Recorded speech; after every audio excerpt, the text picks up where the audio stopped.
since World War II. Okay. I too. And actually, I'm choosing to write on Germany because it's the one that I can. Gotcha. Usually that's the best way too, because you actually do the research and then you got all this stuff you could just write about. After the fact. Yeah. Well, we're live. Are we? Yeah. I'm sitting here just like with no. I just went live and I was because I'm over here trying to make sure everything's working. You know what I mean? Since it's been a while since we went live. So what's going on, everybody? How's everybody doing today? Can you hear me? Am I here? You are here, but I gotta turn your mic on. Let me see. Which one are you? You are blue. Let's see. Go for it. Let me hear you. What's up, everybody? Yeah, there I am. There you are. There I am. Here I am. It's good to be back. On a Saturday night, just 10, 11 days before the draft. 11 days? So yeah. what, a week and a few days? It's been a really quiet lead up into the draft as far as trades are concerned. Especially considering the number one's basically locked in already. So you'd think that there'd be at least some good rumors on who's going to trade for number two or try to trade for number two. But I guess the Commanders also seem like they might be set. So on real quick before I forget, did you see that the Commanders are officially being sued For their logo, huh? I did see that, yeah. They want to bring that logo back. Bring the logo back. They might win. I hope they do. I hope they do too. I miss it. and I'm sorry to anybody. I apologize to anybody who does take offense to that, but that's just like it's part of my childhood, and like they can just take away the name, Redskins. That can go away, but keep the symbol, change it to something else. Keep it Native American. What was the Native American tribe that in that area? That chief came from? That's the Potomac area. Let me see. Well, the chief. It was an actual picture of a chief. I could look that up. So let's see. Reds. I would just go with whatever tribe that was, and just call themselves that. Don't have to call themselves Redskins.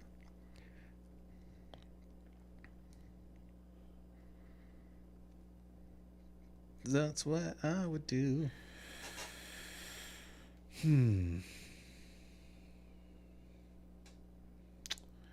That's right. They were originally the Braves. So, they could just go back to that, right? Couldn't they? Yeah, there's not a Braves in the NFL. No, there's not. Do you just not like the ring of Washington Braves? Change them to DC, the DC Braves, because that's where they're at anyway. And I mean, when I was a little kid, when I first started watching football, I honestly thought they were like Washington State, Washington.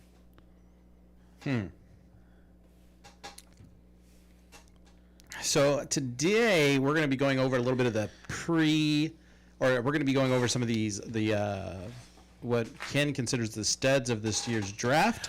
Well, sorry. Yes, go ahead. And not joining us today is Brian. Brian had a charity event he had to be at. So that's where he's at. And we had already scheduled to do a stream tonight, and then he realized, oh, you know what? I volunteered for a charity event, and I have to be over there. So that's where Brian is. We sort of had a third person lined up. He was kind of on the fence about it, and then he gave me some lame excuse about watching his grandson. So what's going on here is Ray's front-loading you guys that you're going to hear a lot of crap from me. And I hope he's out there watching. I hope he heard it. Yeah, no, hey, I mean, I hope he is listening because I'm sure he hasn't done any homework. Brian and our special guest. So rest assured, everybody, I have done plenty of homework on the guys that we're going to talk about tonight. We're not going to waste your time and do too much talk about we're not going to talk about quarterbacks tonight.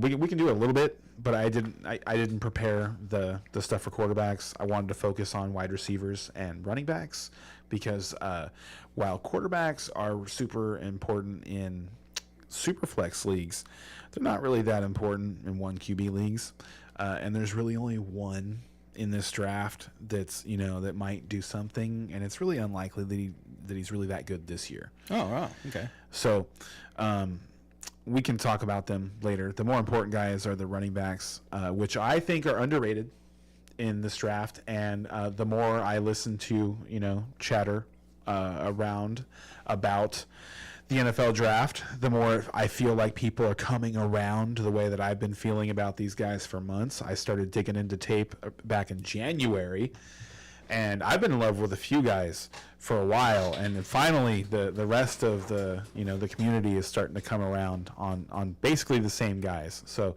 that feels pretty good. Actually, I was listening to a guy on CBS today, and I'd have to look him up so I don't butcher his name or something like that. But he's a running back expert. He's a former running back in the league, and he gave a comp to a player that I really like. That was exactly the comp that I gave him 2 months ago. So that felt pretty good.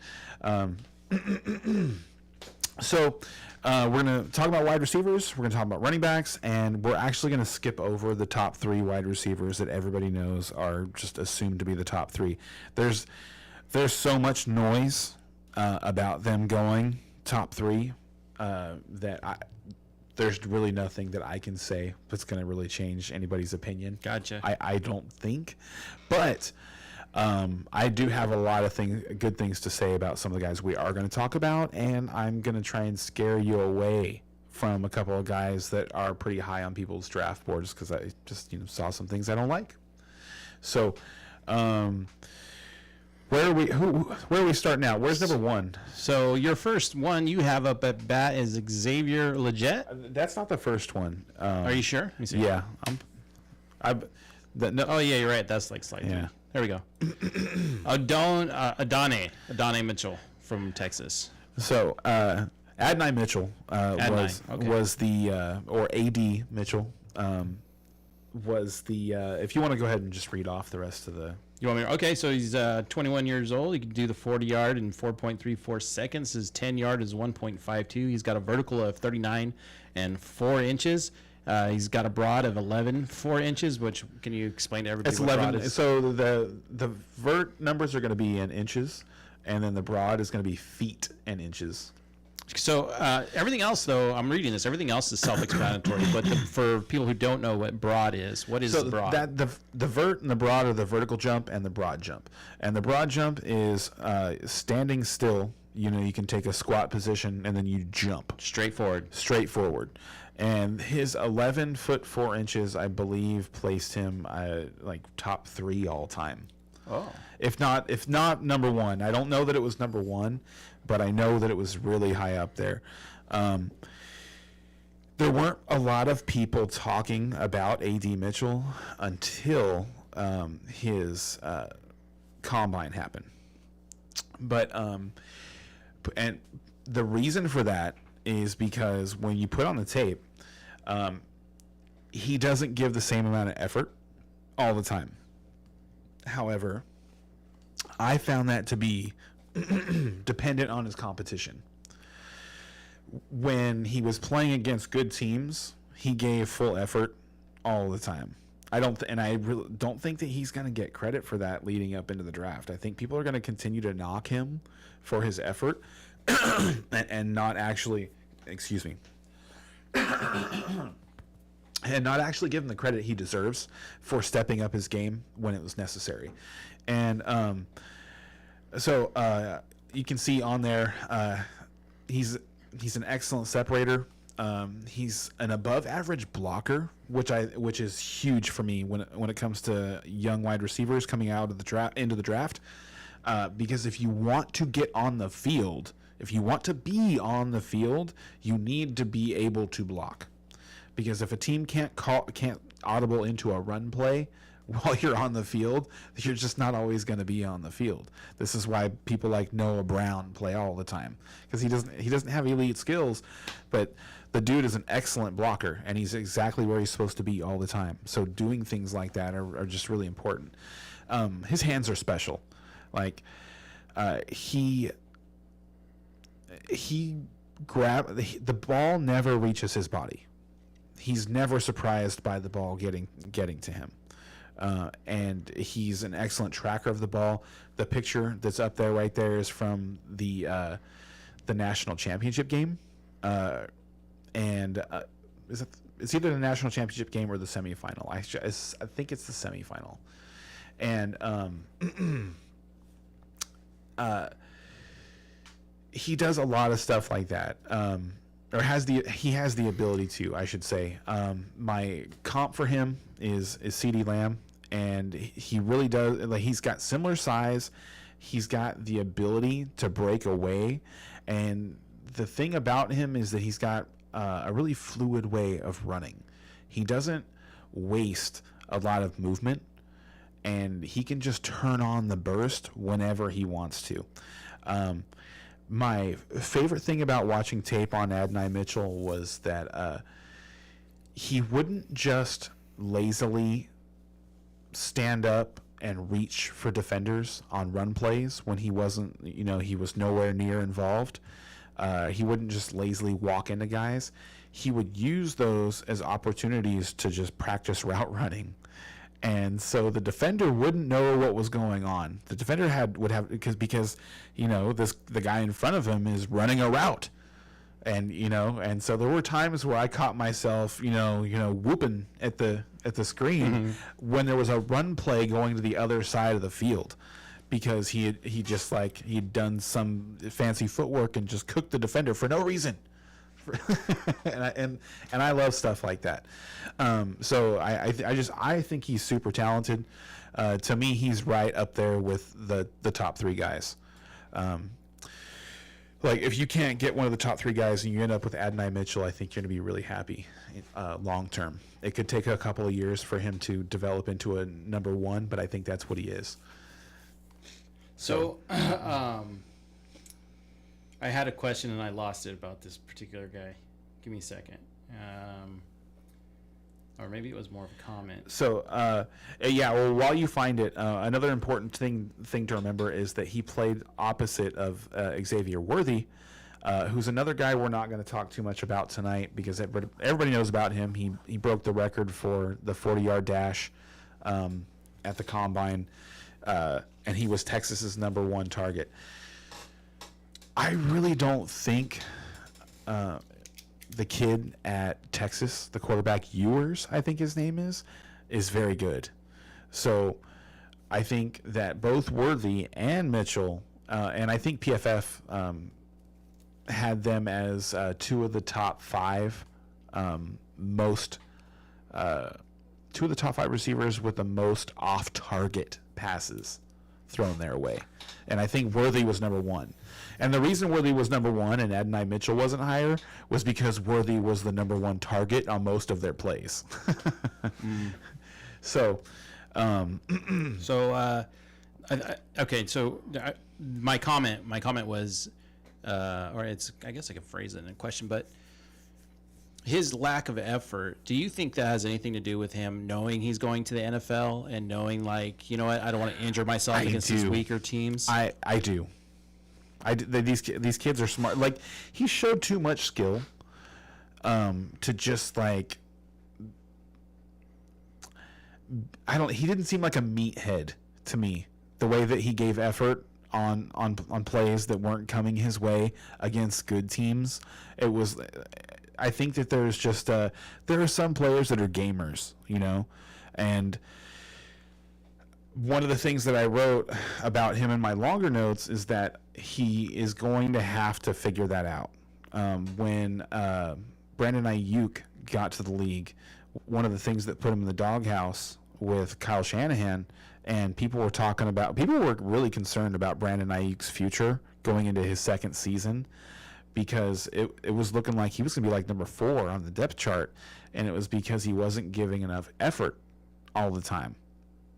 And if he can if he can get that figured out, and I don't think it's going to be a problem at the NFL level, there's a reason to, you know, play up at every single game. You know, you're because you're putting these stats together to get actual paid. Whereas like at the college level, being, you know, the second wide receiver at Texas, there was a limited amount of money he was going to be able to make in like in their what is it, the NIL or whatever the initials for it are. So our first question is from Majid Mack. Mitchell versus Worthy. They considered them both speedsters, but Worthy, in my opinion, is better route running. But I agree, Mitchell's a better blocker. Why is Worthy further down in the draft then? I think that Mitchell has better hands, and I think actually Mitchell is the better route runner. And also Worthy is 170 pounds.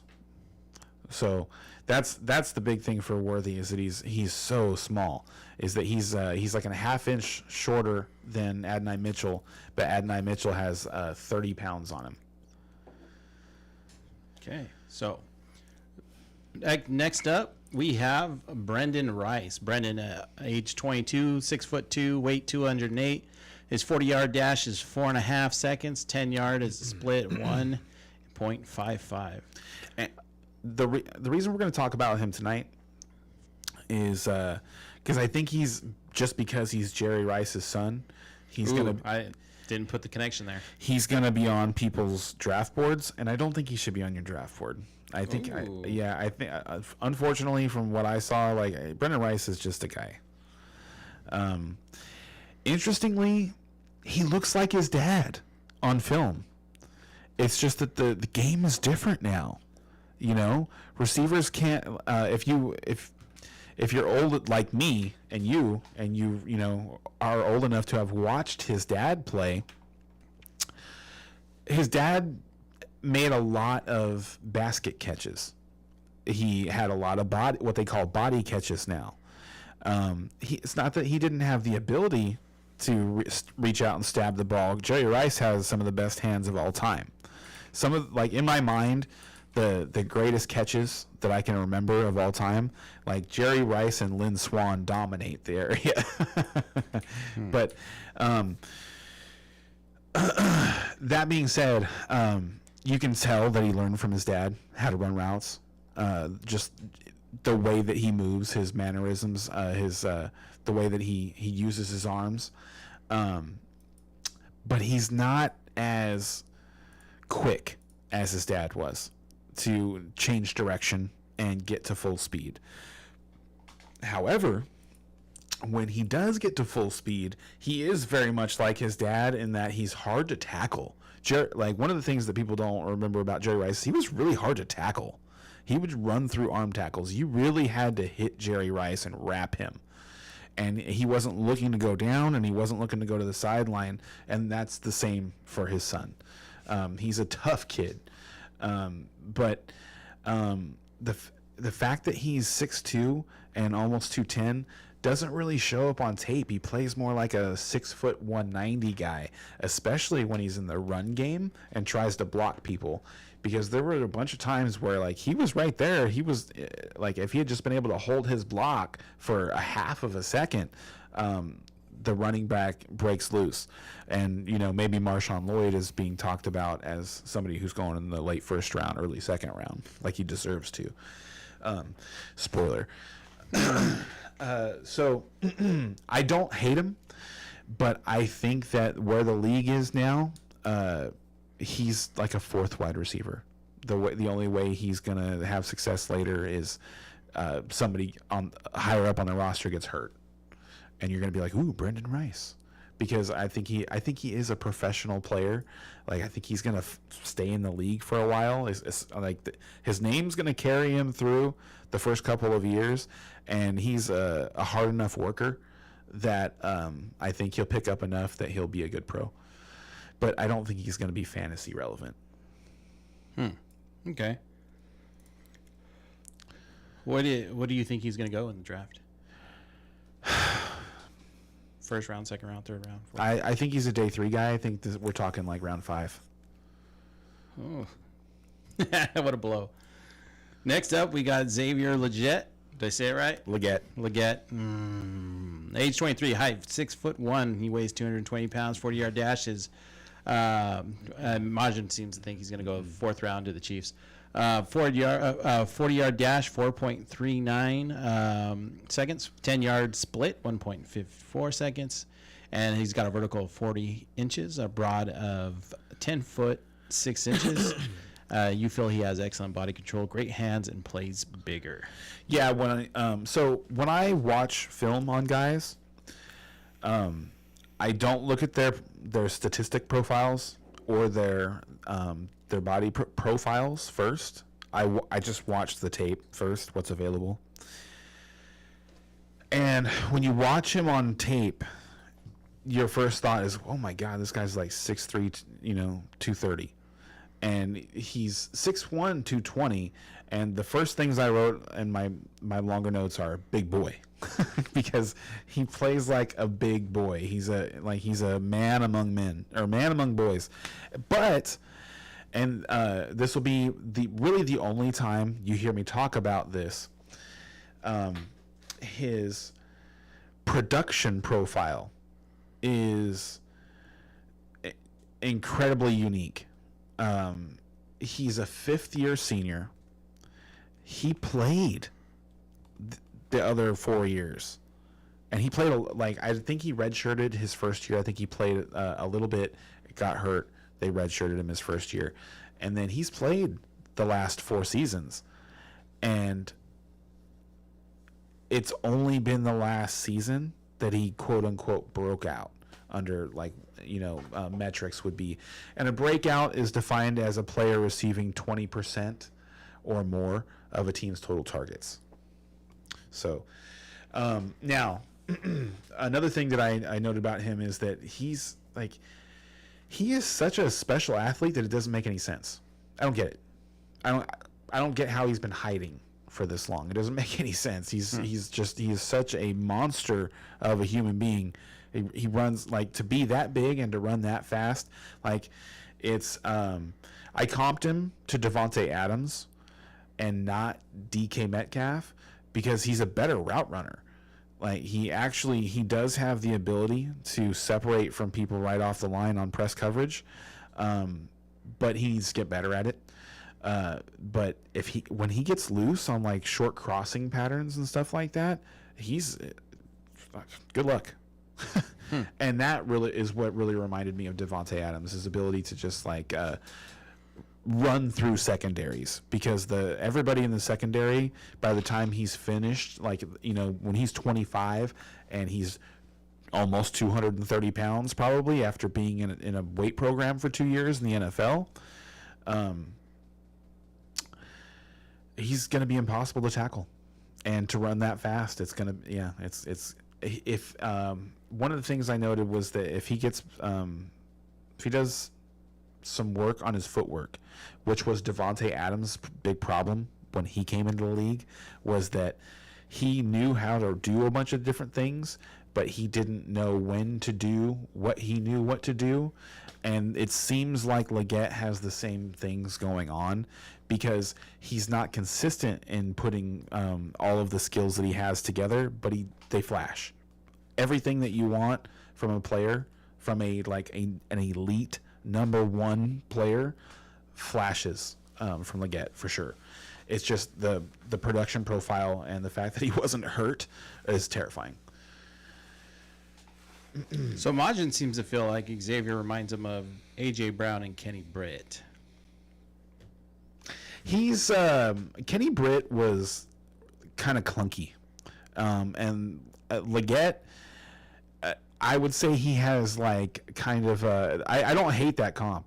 Leggett has kind of tight hips, and another thing that I had in my notes was that he seemed to have some trouble at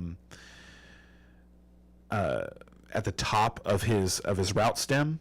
On in-breaking routes or comeback routes, he was much better on stop routes outside. He's already an elite outside receiver, I think, and if he can become a better route runner inside, he can be really special. But yeah, that Kenny Britt comp is not terrible at all. Yeah, I think just the measurables on this guy, I think people are probably going to ignore the fact that he didn't break out because he was at South Carolina. I mean, they've produced some players recently, so it's becoming more of a factory. This is where Debo's from, I'm pretty sure. But I think that Leggett is a day 2 guy. So late round 2, early round 3. Okay. Let's see here. Do I got a question? Just a couple more comments. He has the potential to be a starter and huge backup role if he doesn't improve his footwork like Kenny Britt. He attacks the ball. That's why Majin likes him. And yes. Yeah, there's a lot to like, and you can see in that picture, he's probably the best leaper in the draft, like the best 50-50 ball guy. He'll go up and get it. Okay, next up we have Brian Thomas Jr. from LSU, age 21, height 6'3", weighs 209 pounds. He runs his 40 in 4.33 seconds. His 10-yard of 1.5 has a vertical of 38.5 inches and a broad of 10'6". Elite speed and quickness. He's got good hands, but he lacks effort. And so this is the other guy that I want to scare people off of tonight. Everybody is in love with this guy right now. Like, everybody has him as their number 4, right behind the big 3 of Marvin Harrison Jr., Malik Neighbors, and Rome Odunze. And I don't see it. I see that he's really fast. I see that he's tall. He has pretty good hands. But he was actually almost a negative in the running game because he was so disinterested. The reason I put lax effort as a highlight for him when I didn't for A.D. Mitchell, when people are giving A.D. Mitchell all kinds of trash for his effort, is that for Brian Thomas Jr. it didn't matter. The competition did not matter. His effort waxed and waned depending on whether or not he was getting the ball. If he wasn't getting the ball, he probably wasn't giving you A+ effort. And on running plays, like I said, it was almost a negative because there were times where if he had just tried to get in the way of a guy, he could have been, more of a help. And actually, I think I put in my notes the most help he was in the run game was when he was accidentally in the way on a Jaden Daniels scramble. It was really, really bad. He was the worst blocker of the class by far. But he has special speed, and he's tall, and he does have good hands. So I do think that he's going to land somewhere. I just don't want anybody who's listening to this podcast to fall into this trap, because it's a trap. You're talking about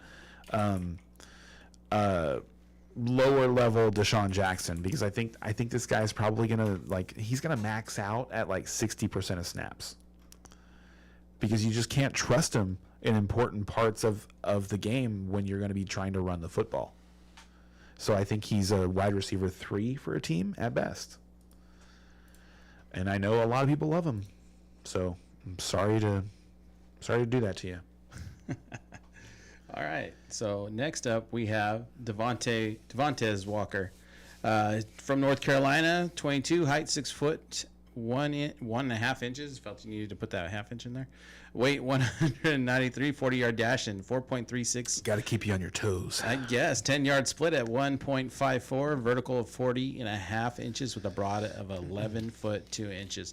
There's that apple crown right there. You want to crack open? I wouldn't mind having some of that if you feel like sure, it. I can do that. Well, I'll do that right after I talk about this guy. Yeah, no, I just throw it out there before you pour more wine. Or we could pour that wine in. If I was an NFL GM, this is the guy that I would target in the draft. You're going to be able to get him in round 2, round 3. this is a really, really, really good football player. I put down there the real deal Holyfield because he brings it everywhere on the football field. And the only part of his game that is not elite is his run after the catch ability. He's not a guy who's going to juke guys out of their shoes and continue to break a play away. He will make one guy miss and take off in a straight line, and he has great speed. Also, you see up there, he's got a vertical of 40.5 inches and a broad jump of 11 foot 2 inches. That's the broad jump is 2 inches shorter, only 2 inches shorter than Adonai Mitchell's, which everybody's in love with. And the vertical is actually an inch higher than Adonai Mitchell's. And I think he probably has the best hands in the class. Like he had the most times that I saw on film where I was like, wow, he caught that. Wow, he caught that. His sideline awareness, his awareness in general, but his sideline catches where you can tell that he practiced dragging his toes, where that's another thing that you can see from other players that like they know they can get away with only getting 1 foot in college. So some players tend to be kind of lazy when it comes to catching balls on the sideline, and he's not that at all. And then he had my favorite attribute that I've seen on film from this year, and that is that he anticipates the snap count. I've never seen a wide receiver do that before. There were several times where I was like, he had to have been offsides. That had to have been a false start. And he didn't, and not one time was it called. And he was so fast.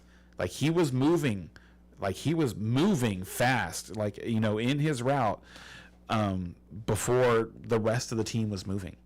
Like the center is snapping the ball, and he's with the center, and he's with the quarterback. And it really gave him an advantage in attacking defenders and running routes. And another thing I have up there is route tactician. And when I say route tactician, I don't just mean that he's an excellent route runner. He would set guys up with similar motions and run different routes. Defenders just had no chance. They never knew what he was going to do. He was the best separator in the draft that I watched, and that includes the top 3 guys. So in order to anticipate the snap count like that as a wide receiver, my first random guess would be that he's paying attention. He knows when the snap count is. He knows what. Well, there's a cadence to it too. Yes. And so that's the part that is probably unique to it, is he's got his quarterback's cadence. He knows. Yeah. And the thing to me is that it's just next level intelligence. Like he just seems like a really smart football player. And I comped him to Stephon Diggs. And if for people who don't remember, Stephon Diggs went in round 6 in his draft, and Stephon Diggs is 6 foot even and 190 pounds. So they're very similar in their builds, and the way that they go about their business is very similar. Stephon Diggs is a very tough 190-pound football player.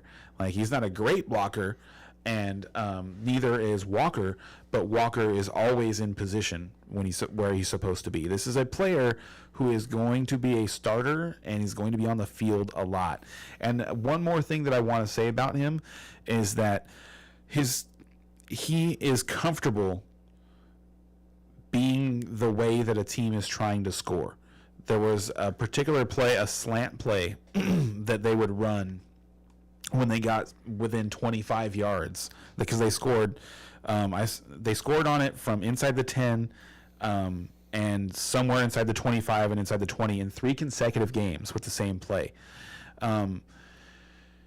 which was something that you don't see on tape. You don't see a lot of players you see that in the NFL where, like, if you remember, like, I know we were watching a game together with the Cowboys, and I was like, "Oh, hey, watch Brandon Cooks here. They're gonna run this corner route right now." I think it was the Lions game, and Brandon Cooks scored on that corner route because they had done that in like 4 consecutive games, and it's not about when, it's just about the fact that like he's ready and he's and he was open every single time they ran the play, so.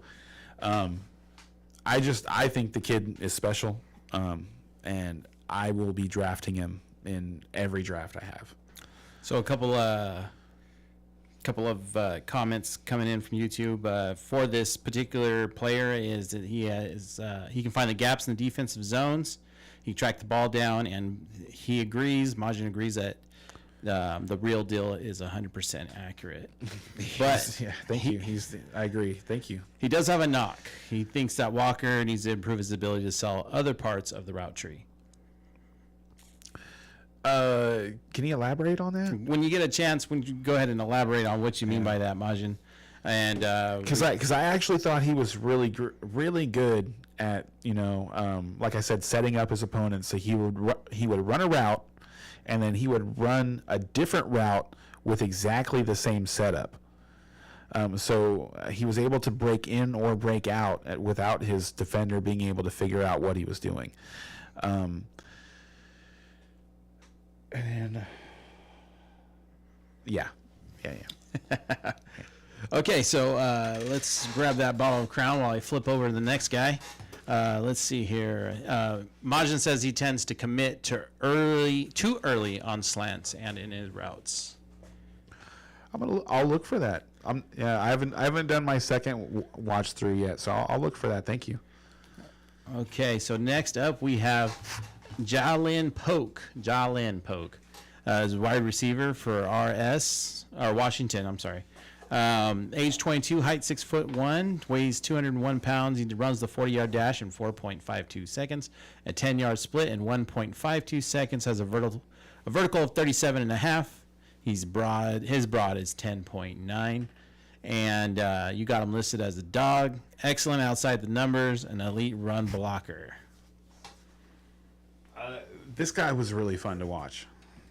Really fun, because he's a fighter. He will start fights.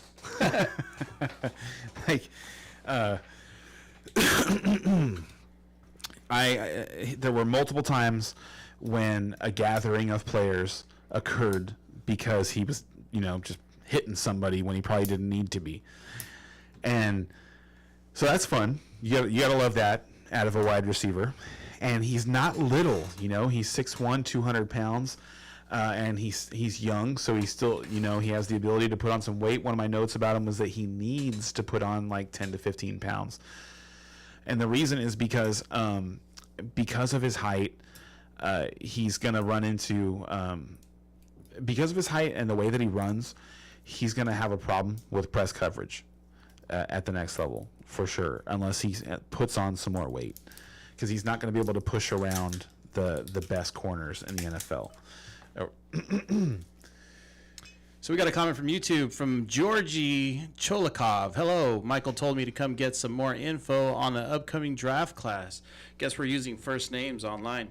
Not a big deal. Everybody can Google everything these days, I suppose.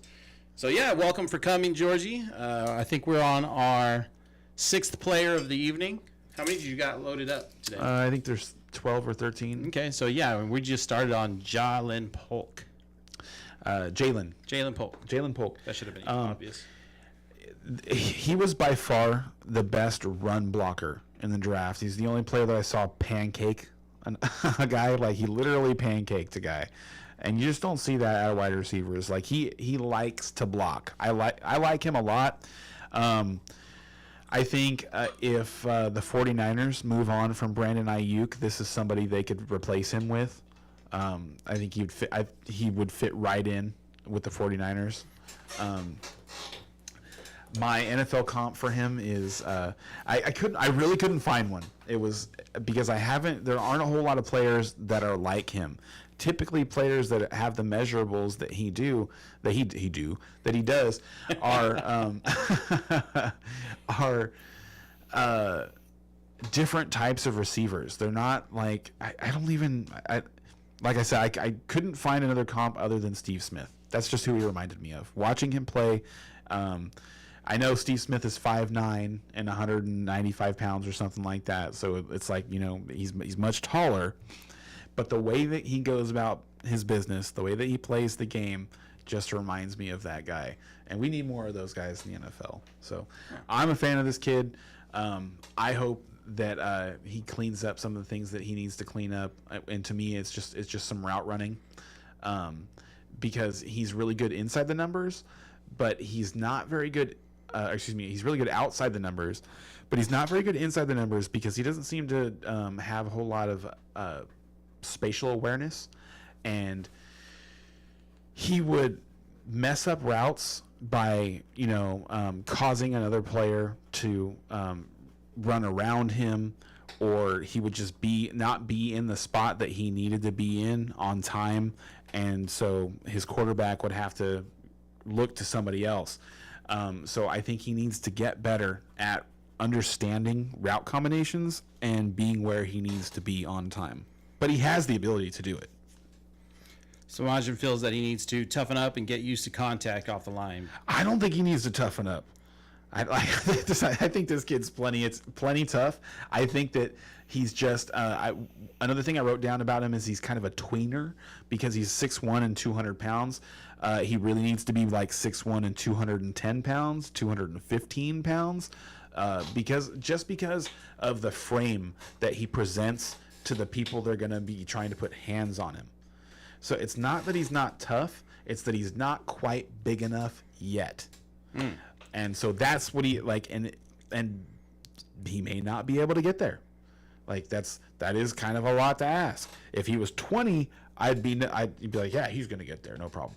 But at 22, I would have, if he was 205 pounds, I'd feel much more confident about it. But he really needs to be like 215 pounds to play the game that he likes to play. So, got a question here. I've seen scouts complain on his drop passes and on different pages. Do you think maybe he doesn't study film or the playbook enough? I do think that. I do think that he's somebody who's getting by on his talent right now. I do. Another question. In a dynasty draft, what round? We get 5 rounds for the upcoming rookie class. In a dynasty, yeah. So in a dynasty draft, I wouldn't let him. We're talking about a super flex. Maybe. In a super flex, I'm not letting him get out of round 3. Okay, awesome. Great questions. Next guy up. Thank you. Javen Baker. Age 22, height 6'1", weighs 202 pounds, 40-yard dashes in 4.54 seconds, runs a 10-yard split at 1.58, has a vertical of 37 inches and a broad of 10 feet 1 inches. He's got elite footwork, excellent awareness, and elite hands, according to Ken. Yeah, I said Adonai Mitchell's hands were special, and that's because he snatches the ball every time with his hands. He diamond catches, as they say, and Javen Baker doesn't do that. But I think it's more because he's aware of his physical limitations. Like you can see, like his broad jump is 1.5 feet shorter than Adonai Mitchell's, and his vertical is like 3 inches shorter than his. He's not exactly the same athlete. He's not I have it up there. He's not a special athlete, but he's a really hard worker.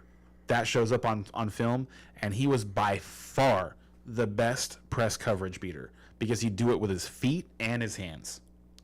So he's obviously somebody who practices really hard. I like him a lot. I think that he doesn't do anything special, but he doesn't do anything bad. He has the ability to flash his hands late to catch balls, so defenders aren't very good at knowing when to reach up and disrupt him. And then despite the fact that he doesn't really jump up and high point the ball, he had like the most deep catches of any receiver, because his ability to track the ball and then put himself in a position to catch it was it was elite. So I really like him. I comped him to Anquan Bolden, and he's a little smaller and like weight wise than Anquan Bolden, but similar in the way that he goes about playing his game. And Anquan Bolden wasn't really special in anything other than maybe like breaking tackles, and this guy can do that too. So that was who he reminded me of when I watched him. Any questions on that before we move on to our next guy? Throw him out there because I'm about to move on. So okay, so we got a comment. I'm so happy you said he is good against press coverage. That is a great comp as well. So next up. Oh, thank you. Blake Corum. From Michigan, running back, age 23. So we're moving on to running backs now. We're on to running backs. Okay, so the NFL scout. And also, hold on real quick, since we do have people up there. If there's anybody that we didn't talk about as far as wide receivers are concerned, feel free to bring them up, and we'll talk about them. No problem. These were like my favorite guys to talk about because of where they're going to get drafted. Okay, so you guys heard it. Let me see. I think I have one more. The NFL scouts tried to say Baker was not good against the press. I don't know what they were talking about, because I felt like I'm watching him on film. The worst thing you could do was press him, like because of his he doesn't have elite quickness or speed. I don't know why so many teams did press him, but I felt like he got pressed a lot on film. So why NFL execs like what? Sometimes I don't know what they're watching. I really don't. I swear I don't. But yeah, I don't know if you guys have access to the way that I watch film is through Dynasty Nerds. So shout out to Dynasty Nerds. Thanks guys. Appreciate your hard work out there.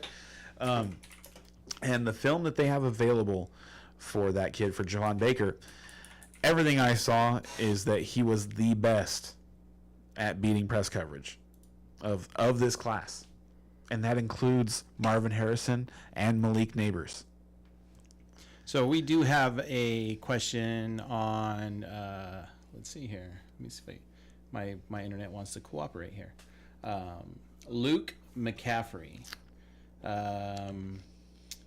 Thoughts? Because they kind of like him. If Luke McCaffrey was 2 years younger, I'd love him. That's my thoughts on Luke McCaffrey, is that he didn't, he spent too much time as a quarterback and not enough time as a wide receiver. And I don't think he's going to have enough time. I watching him, I like him.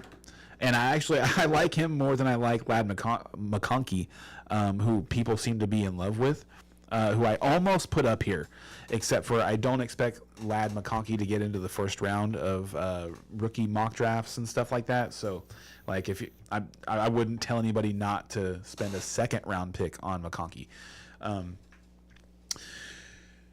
That being said, I wouldn't do it, and in the third round, I'd be willing to, take a shot at McCaffrey if a couple of other guys aren't there anymore, like if Baker's already gone, if Devontae Walker happens to be gone or something like that, because that's where he should go, is the end of the second round, early third round.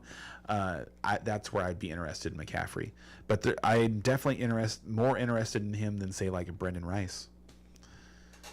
Okay. So now we are moving into running backs. I'm going to go ahead and read the stats again for Blake Corum, who's out of Michigan, age 23, height 5'8". I don't think I did read these actually. Weight 214 pounds, 40-yard dashes, 4.53 seconds. Yeah, it runs a 10-yard split, 1.58, 3-cone, 6. Okay, yeah, that makes sense. I was like 3-cone. We haven't talked about that, but yeah. 3-cone is 6.82 and 20-yard shuttle. So I actually meant to go back and delete that stuff because not enough of the players actually even the running backs are so sus, man, because they don't participate the same way that the receivers do. and I honestly don't really get it, because when it comes to like things like 40 time, you know, for the running back, it doesn't matter near as much as the receiver. Not anywhere near as much as the receiver. For the running back, that 3-cone drill and the 20-yard shuttle, those are the ones I'd like to see every running back run.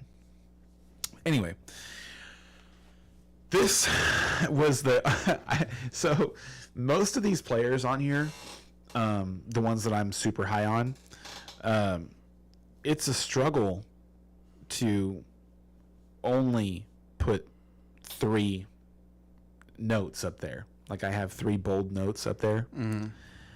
Blake Corum, it was really hard to find 3 things to put up there, because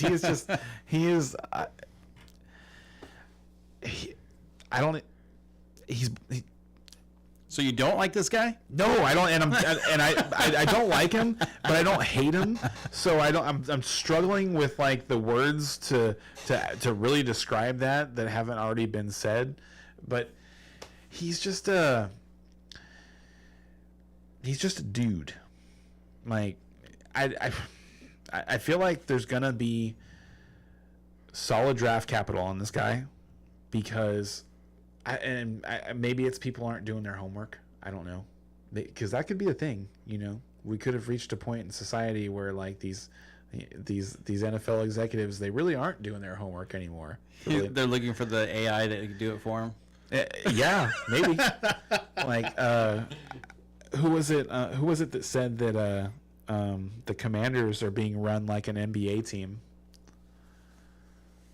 and they were just bought by that ownership group led by Josh Harris, and I guess he runs his he runs his meetings kind of like a, you know, like a I don't know, like a tech office or something like that. Like not tech office, but like a finance office. There you go, where everybody, like the loudest, smartest sounding idea can win sometimes, and they use a lot of data. So, was that a nod towards what I said at the end of last season about him or not? I can't tell because I don't remember what I said about. I have to go back and look. Okay, so it wasn't a nod towards me. Okay, got it. No. I remember we were arguing about that guy for a while. Recently, so there's a bunch of different things I follow, and I don't want to put a bunch of like stuff into the air that's, you know, like maybe like half truths or whatever. So anyway, just try and wrap that up real quick. Analytics people are very driven by production models, right? And Blake Corum has scored a bunch of touchdowns and has produced yards at a very decent clip. Like, he, you know, I think something about 5.5 yards per carry or something like that in college. A special running back in college is averaging 7 yards or more. Okay. College is crazy, but that's what you're going to get in college. Just something like, if your running back is averaging 7 yards or more, then he had a really good season. And Blake Corum has back-to-back seasons of like 12 or more touchdowns, 1,100 or more yards, and 250-ish carries. He's a non-factor in the passing game, and when I say, I should say he was a non-factor in the passing game. And it's not that he left the field. He would go out and run routes. They just didn't throw the ball to him. And if they asked him to block, they better ask him to block with somebody else, because he's not going to block anybody by himself. That being said, he'll do exactly what you ask him to do. I never felt like he was doing anything. Like, I didn't feel like he was ever like lagging or wasting time or not where he was supposed to be. I'm just not excited about him, and I will not be drafting him at all. Oh, wow. So Majin has some bullet points he'd like to offer. He says versatile, home run ability, and he'll always try to run through some. I don't think he has home run ability. I don't see. I'm sorry. I don't at all. He's like watching him run is like if you took 20% of Kyler Murray's speed away.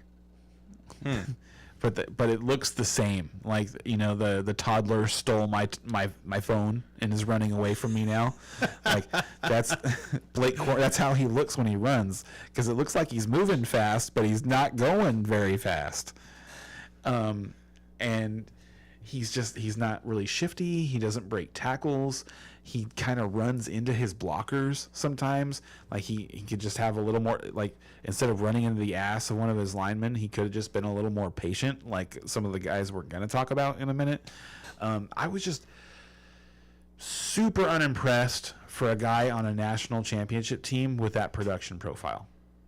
Like, it's actually kind of crazy to me that, like, you know, when I went to go turn on the tape, I was expecting to see like an NFL running back, because people were talking about this guy like he could be the first running back drafted, and so I started with him. So that's why we're starting by talking about him, because Gotcha. I don't get it.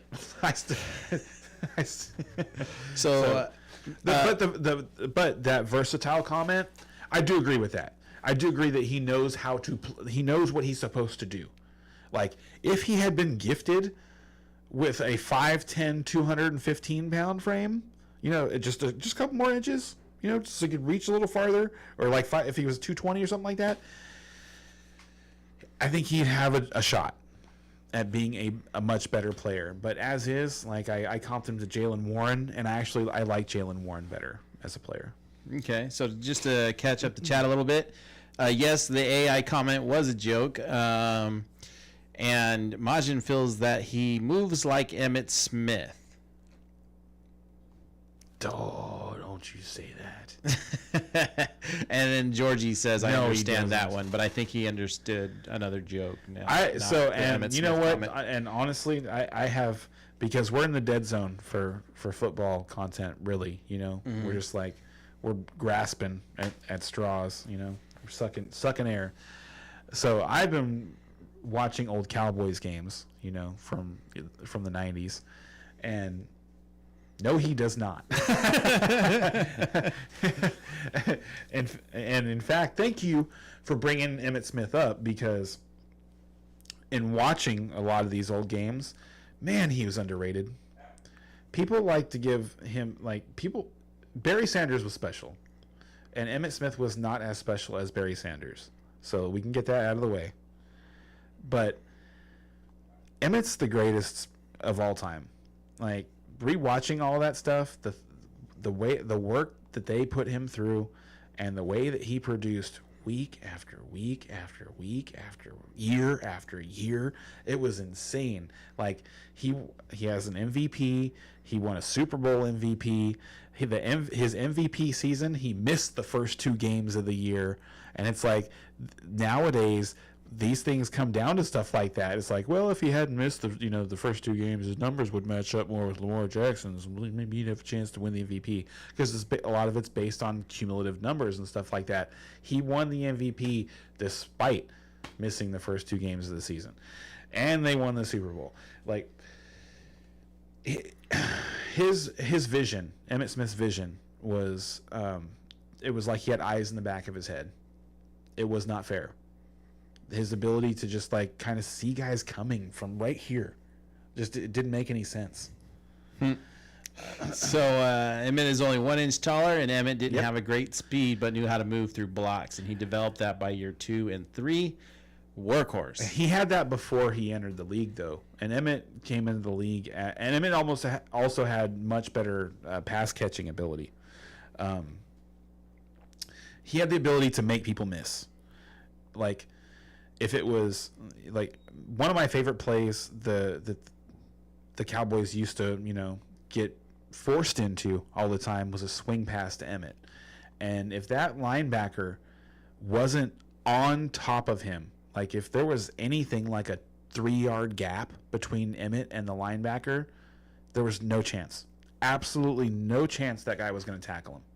And when it came to corners, he just fucking put his hand in their face, and they wouldn't tackle him either. He was a guy that almost never went down to the first guy, and Blake Corum's not that guy. Like it says that he's 215 up there. He plays 195. He does not play like a guy who's 215 pounds. So we've talked about this guy for a really long time, and I feel like, and We talked about Emmett too. we sure did. The, But the shimmy Emmett. The And I'll shoulder talk- shimmy Emmett. and I'll talk about Emmett. The shoulder shimmy. He was so good. He was so good. I feel like we're gonna talk about Blake Corum a lot because I feel like he's gonna end up in San Diego. I just kind of do. Like the way that everything is set up right now, how they've already spent money on Gus Edwards. You know, it's like, so they don't have to, like get the best running back in the draft. They already know that. They have a guy that works for their system. They've got Mark Roman there. So I feel like we're going to be talking about Blake Corum a lot, and it's going to bother me. This is my guy. This is what we get. Braylon Allen. I probably said that wrong. Wisconsin. No, I did. got it. Yeah. Oh, it looks like you deleted the bullet points out of this one. Age 20, height foot. He didn't do anything. Oh, okay. That makes sense. Age 20, height 6 foot 1 inch, weighs 235 pounds, freight train, great blocker, and soft hands. So, depending on the 6'1", 235 is what the NFL has him as. Wisconsin has him at 6'2", 245, and he's somewhere in that range. It's hard to tell exactly. He's got some very, I can see why people love him. He had an early breakout, like I was talking about. There's these metric things that people love now. If you notice, he's 20 years old. He's 20 years old, and he has 3 years of experience in college football, and he has 2 years of positive production in college football. He's not quick. He doesn't have elite speed. People are trying to comp him to Derrick Henry, but he doesn't have that home run speed. You can catch him.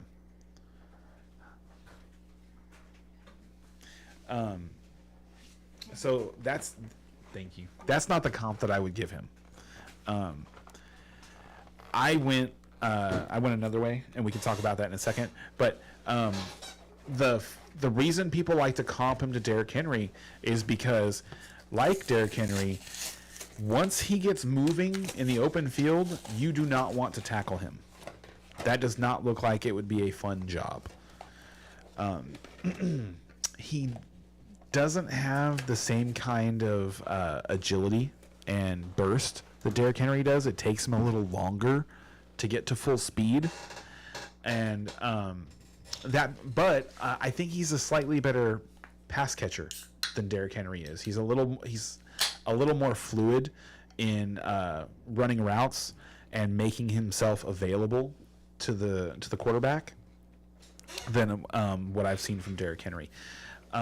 My comp for him is James Conner. And James Conner is bigger than people realize. He's actually 6'1", 230. And he's kind of a bruising running back, upright running style, not super fast, but if he gets ahead of steam, he can run over guys. It's a similar type of deal. And that's how I like Braylon Allen. I think he has and he's so young that he has the ability to get better. And I think he's going to play, like I said up there, all 3 downs for somebody at some point. I think we're going to have, at some point, you're going to get more of a James Conner fantasy output than what we traditionally get from Derrick Henry, which is all rushing and touchdowns and no receiving. This guy, he has the ability to catch 40, 50 passes in a season if he's asked to do that. Braylon Allen has decent speed and a good build, but needs to work on agility to make players miss instead of trying to run through people. Agreed. Another negative, if he doesn't have a long-term speed. He is also Majin's comp is A.J. Dillon. Yeah, I thought he was a little faster than A.J. Dillon. And that's why I gave him the James Conner comp. But yeah, that's it. But it is similar, and that's my worry. Is exactly AJ Dillon for this guy. Like my concern in drafting him, and there's I don't care where he goes in the draft. There's no way he'd be a first round pick for me. Like even if he ends up in Dallas, and that's people should know, like there's an expected order of how players are going to go right now. Whatever running back gets drafted to Dallas, if it's day 1 or day 2, that guy's going in round 1. So be prepared for that. And if it is Braylon Allen, I'm not drafting him in round 1. So Georgie wants to know, round 3 pickup, I have a guy who's trying to take all upcoming running backs. What's that? Round 3? Yeah, I'm guessing he means Dynasty Fantasy. Yeah, if you can get Braylon Allen in round 3, that's a steal. I don't think he's going to last that long. I think you have, we're talking, it depends on how running back hungry your league is. The people that are holding the picks anyway, because it that fluctuates. Things can get crazy. Like I was just looking in my oldest dynasty league. It's a 1 quarterback league, but I have 4 second round picks next year, and another guy has 4 firsts. So that's what I mean when I say that is it really depends on me. Last year I had a bunch. I think I had 6 top 24 picks or something like that. I took 5 running backs. So I missed it. So what I'm saying is depending on how things play out, the way that I would assume things to play out for running backs and stuff like that, because people always need running backs, is that you're going to have to take this guy the mid to late second round. I don't think he makes it out of the second round of most drafts. So his current running backs are McCaffrey, Mixon, and Walker the third. He's just looking for another productive running back. Let's see, McCaffrey and Mixon. You need a long-term guy though. So I got a guy for you coming up very shortly. Oh, awesome! Spoiler or teaser. All right, next up we have Trey Benson. Trey Benson, Florida State, age 21, height 6'0", weighs 216 pounds, 40-yard dash is 4.39, 10-yard split 1.52, superior vision, breakaway speed, and initiates contact. This guy should be the first running back drafted because, all things considered, there's another guy who I actually think is the best running back in the class. This guy should, based on production profile, age, everything, health, this guy should be the first running back off the board. The only thing that would keep me from drafting him as the first running back would be where he goes. That's it. If he ends up in a really bad spot behind somebody, if this and the only reason I'm even putting that caveat out there is because I was gung-ho on Zach Charbonnet last year. Zach Charbonnet was my dude. And then he got stuck behind Ken Walker. And I drafted him anyway. At the top of the second round in most of my drafts that I was, where I had an opportunity. But that may not have been a smart pick because, he's going to split time. So that would be the only thing. If he goes somewhere where he's going to have an opportunity to be the number 1 guy, he'll be the number 1 guy, and you'll be very happy. So this should be the number 1 running back that gets selected in fantasy drafts. He's listed at 6 foot and 216. He plays a little bigger than that. Almost a little shorter, but a little stronger than that because he runs a little lower to the ground, and he stays behind his blocks really well. Like when I said he has superior vision, he has probably the best ability to read his blocks and hit the hole of anybody in the draft.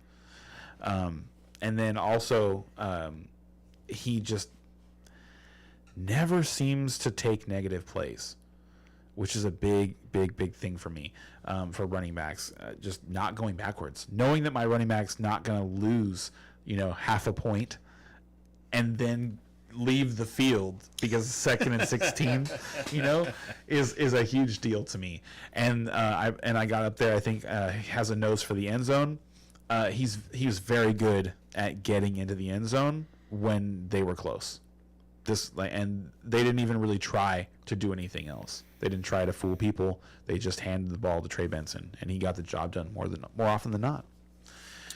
So Georgie says he's got him at the top of his list, and Majin was saying that you make an excellent point when regarding he should be number 1 unless he gets put behind somebody else that's going to take all the snaps. I don't think he makes it to the 5th pick where I'm placed at. So he's placed at 5th pick. You're talking about the first round? He should. Well, I mean, like I said, it depends. If this guy goes to Dallas, I will draft him in the first round, and I would take him top 5. So you're right. You might not get to number 4. That well, excuse me. Hold on. Let me backtrack a little bit.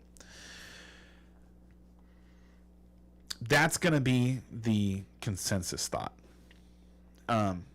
It is important for people to know that the Cowboys are in flux in terms of their offensive line. They just let Tyron Smith go. They gave up on Tyler Biotish, so they're going to count on Tyler Smith, not Tyron, Tyler Smith, to anchor the offensive line at the left tackle position. Zach Martin's 35, and so they're not exactly the great offensive line that we always just automatically think they are. And they're run by Mike McCarthy now. And if you remember all those years in Green Bay, they weren't power running teams. There were a lot of times where the Packers just weren't really good at running the ball at all. Who was the guy that wore number 88 and played running back for them for a handful of games? I can't remember who that was, but they just Mike McCarthy does not seem to value the running back position. He's about passing the ball. So, be careful. Was it Brown? What's that? 88? No. I can't remember his name. He was a running back. He was a running back, but he wore number 88. They were a weird team. But anyway, so I will definitely be paying attention to what the Cowboys do at running back. It would surprise me if they took somebody like Trey Benson. That would they need a running back, but that would really surprise me because I don't think that's who they are anymore. My favorite running back in the class is the guy that I hope that they get, and I think he fits what Mike McCarthy likes to do. And I also think he comps well, and I talked about this earlier, to a player that I comped him to, who was drafted by Mike McCarthy several years ago. And we'll get to that. But anyway, yes, this should be the number 1 running back off the board this year in fantasy drafts. So Georgie says, I feel like it's going drafts. to go Caleb, Harrison, Neighbors, Benson, or Odonze. So I think it was Ty Montgomery. If you're talking about yes, Mike, it was Ty Montgomery. Thank you. It was Ty Montgomery. Next up, Jonathan Brooks, running back from Texas, age 20, height 6 foot, weighs 207. He did not test due to injury. Easy speed, patient, and explosive. This was the best player at running back in the last year in college football. And I don't think it was actually particularly close. If he hadn't hurt himself, if he hadn't he got injured in November. He got injured in November, and he's already been seen. He was seen at the combine, walking around, no knee brace, no noticeable scar on his knee, no limp. So, super excited to hear that. He has the most special physical traits of any of the running backs in this class. He was the fastest. When he was running, it almost seemed like he was skating, like he was gliding, and then he had this patience to let his blocks set up and the ability to just take off. And when I say, and so like Benson was really good at finding value inside the hash marks. This guy will beat you wherever. He was the fastest running back to the edge of anybody in the class by far. He's the only one in the class, in my opinion, who has that ability. The ability to run like those stretch plays that, like, if you remember, the Colts used to run all the time. They used to run a lot of, it would either, like Peyton Manning they'd snap the ball and then he'd kind of run over and he'd either hand the ball off on a long delayed handoff to the running back, or he'd pull it back and it'd be play action, That's the stretch running play. Jonathan Brooks, I think, would have been special next to Peyton Manning. Like he would have set the world on fire. So I'm hoping that he comes back, as himself. He's only 20 years old, so there's a really good chance of that. I am gonna stand on the mountain for this guy and comp him to CMC. Because to me, that's how he played, and it's you can want to comp him to Alvin Kamara, but to me, he played a tougher, more consistent, more 3-down worthy brand of football than Kamara does. We got a wow on screen. I loved him. I honestly, like, as soon as I started, I was so depressed when I watched Blake Corum, and then when I watched Trey Benson, I was kind of like, oh yeah, okay, great, yeah, that's a running back, that's a real running back. And then when I got to Jonathan Brooks, I was like, why isn't anybody talking about this guy? How is he not RB1? You've got to be kidding me! It's not close. Must be the injury.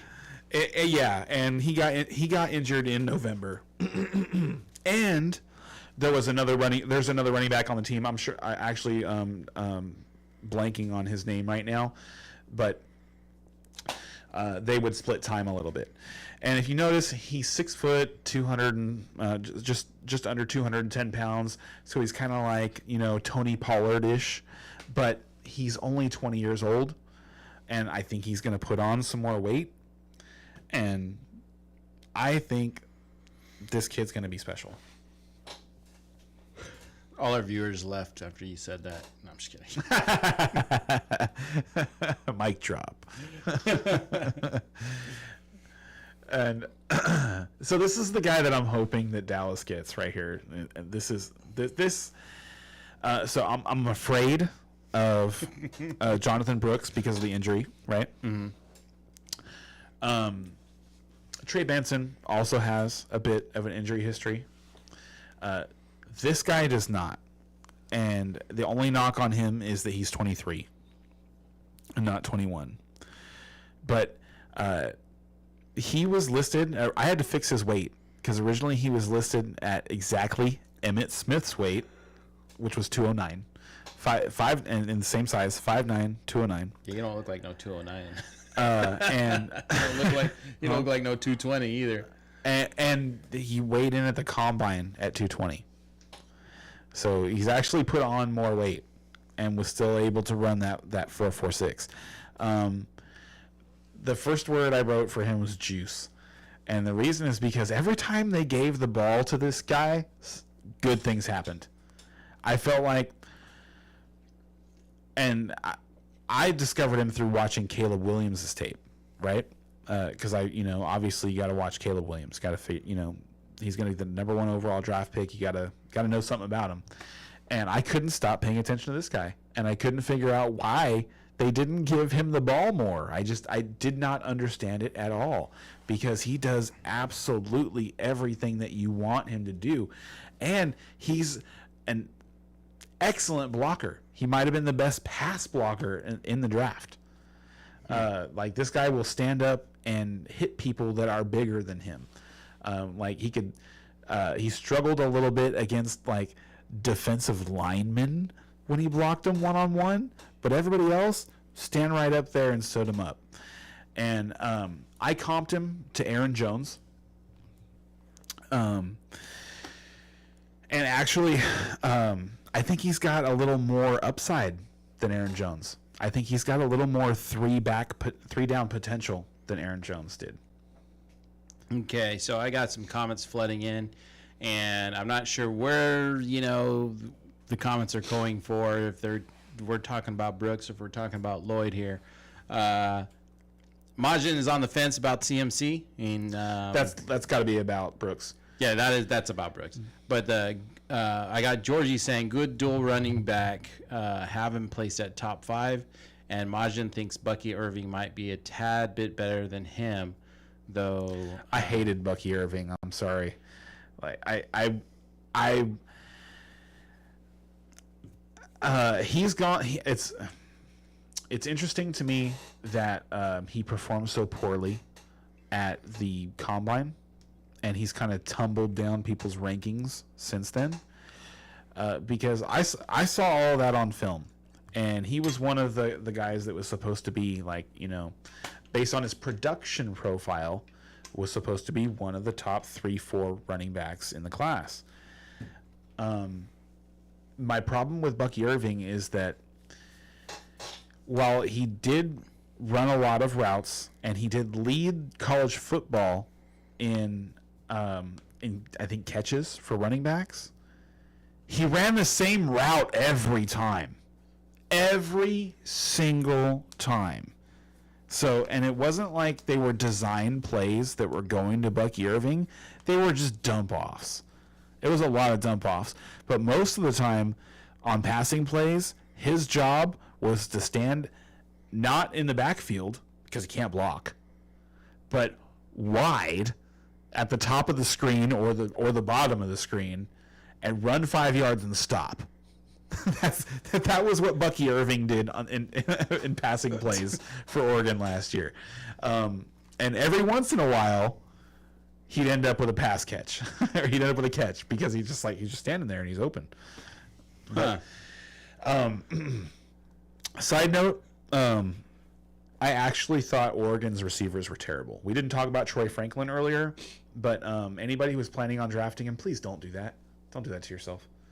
I thought Oregon's skill players are the reason that Bo Nix is not getting talked about as a top 10 pick. And he still led college football in passing yards. So Majin wants to just kind of, I don't know if it's clarify or reinforce, but he says, when I see Bucky, I see a little bit of Damon Pierce, can be effective and can just drop off in between games. He's too light. Damian Pierce has like 25 pounds on him.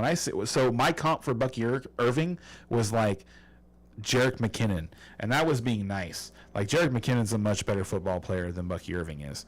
But that's what I saw. He's really not big, and like that's the reason they asked him to line up out wide rather than to be inside and block on passing plays, because they were hoping to get his guy to follow him out there and not be available to just rush the quarterback. And they know that he can't stand up and block anybody. I'm always willing to be wrong. But but that's what I see out of like Bucky Irving. If he's gonna make an NFL roster, you're talking like, oh boy, I wouldn't draft him. There's no way. You don't think so? You don't think Bucky Irvin's going to get drafted? No, he will. I wouldn't do it. Oh, okay. He's going to get drafted in round 6 or 7. Okay. To a team that just needs to fill a spot in their running back room. So you're talking like Tampa Bay, Tennessee, because they've they're in flux. They signed Pollard. They've got Tajay Spears. Everybody knows Tajay Spears is on a clock because of his knees. So things like that. And I just don't see any path to him having fantasy success. Whereas back to this guy. Gotcha. He's just this guy. So like I said, this is actually a really good segue. Bucky Irving in the pass game, super boring, ran a lot of 5-yard stop routes. Marshawn Lloyd, my favorite thing about Marshawn Lloyd was that it's up there, that when Caleb Williams was in scramble mode, he would transition from being a pass receiver to a downfield blocker like you were playing Madden. It was crazy. I don't know if him and Caleb just, they had a thing, and Caleb would yell at him, to block, because that doesn't come through on film. You can't hear that. But it was like he knew. There was no earthly way for him to really know that he needed to turn around the other direction and block a guy now, and he just would. He's just a smart football player.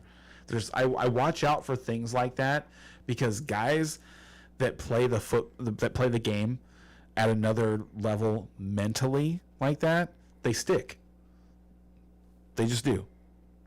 And so I feel that way about Marshawn Lloyd. I think that he is not just a physically talented football player, he is a smart football player. And so I think that wherever he goes, some team is just going to be stoked. And so, catching the chat up, and I don't want to go back to Bucky, but we got Bucky will be on special teams on a third or on the rosters. Teams and a third on the rosters. The thing is he's just not fast. Sorry, he's not fast enough. Georgie feels that he'll probably get drafted by Eagles or Tampa Bay or Saints. I think that's how I read that. I think I read that right. Tampa Bay makes sense too, because they are a Kamara injury away from needing a guy behind Kendre Miller, so who himself had kind of an injury plagued rookie season. So that makes sense. But yeah, that's basically what I was saying, is the Raiders kind of make sense. Stuff like that. And actually, oh God, now that I said it, I hope he does get drafted by the Raiders, because I've got so many Zamir White shares that I would just there's no way Bucky Irving is going to challenge Zamir White for carry, so I can just start dancing if that happens. But no, based on his production profile, you'd think that Bucky Irving is a really good football player. But if you watch the film, there's no way you can be excited about having that guy on your team. There's no way. Sorry, and I mean, I'm sure he's a nice guy. You just throw that in there. Yeah, I'm sure he's a nice guy. I always feel bad about saying such terrible things about guys that might be maybe he's a community leader, dude. He might be out there doing more charity work than me, and I'm in here trashing him, I'm sure he's a nice guy.